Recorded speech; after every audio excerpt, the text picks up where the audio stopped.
So Kibaki at least created a direction where the country needed to go. Yeah. It is not in what he achieved. Yeah. It's not the roads that he managed to repair, although that is also a lot of success, given that the country had a dilapidated infrastructure and nobody would move.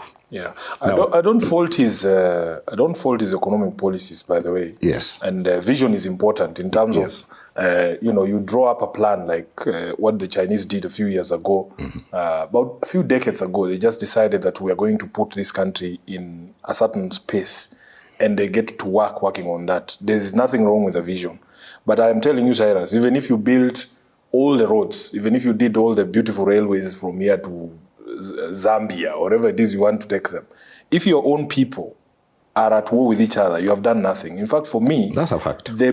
That was the biggest opportunity because we lost a very, very important thing. I remember when I was voting, I voted for Kibaki knowing Kibaki was a Kikuyu. The thought never crossed my mind that he was going to remind me when he got into power that I was not from his area. No. In fact, me, I'm a Luya. I have never voted for a Luya. Never. All the times I voted for Kibaki once, and I voted for Raila all the other times that we have had elections. Why is it that the people who were singing Kibaki's name, when he came from the airport, when he had come from the UK, who do you think were those young people who were singing alongside the rest vehicle? Of you? It was me. Yeah. Who were those people who were singing Yote Awezekana, Bila Moi at Uhuru Park? It was me. So what happened that between 2002 and 2005, when we went to the referendum on we wanted Kibaki out. How is it possible that within a space of 3 years, you have lost the entire nation? By the time we go into the elections of 2007, it is 42 against 1. What have you done? Who cares how many roads you've built? Nobody at that particular point in time cares. What you need to do as a president, in fact, the biggest legacy anybody will ever achieve with this country, the president who will bury tribalism. Perfect. That is the person who will celebrate. But these other characters come here and say, you have a vision. And you yourself said, maybe these young people, like Uhuru and Ruto then, who got into power in 2012, maybe would push the country forward. But then you get Uhuru and Ruto, they take the vision that Kibaki had. And this vision was developed during the coalition government and even the initial government.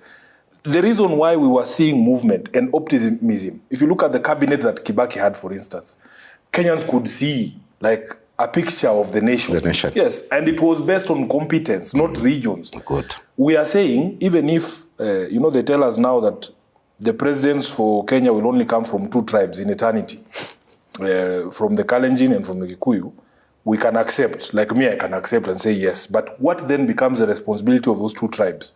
The responsibility of those 2 tribes, we have accepted you will be the ones to produce presidents forever, but get us the best of you. You can't just get any Kikuyu, no.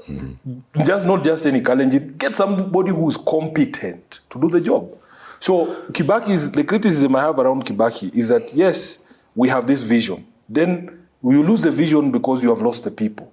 The country must work, the government must work for the people. If the people are not feeling good about themselves, about their country, about their status, about their welfare, nobody is going to bother about the roads that you've built.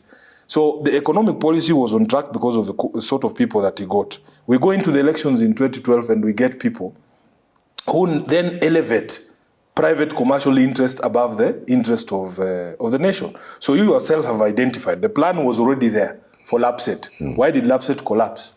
There was a plan to dualize the road from Malaba to Mombasa because it just makes sense. It's common sense. And then do a railway the same way. From the SGR was supposed to go all the way from Mombasa to Malaba, so that then Uganda and the others could sign up and say, yes, this is going to ease doing business within the region. Then somebody decides that, first of all, we are not going to utilize the plans that were there initially.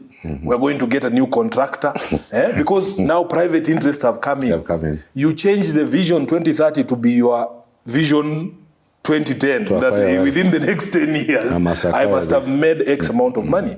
Look at the amount of money that was used on compensation of non-existent landowners along the corridor. Commercial interests. Look at where the railway now finally ended up. And then somebody decides that he's going to put a private port in Naivasha. That was never the vision.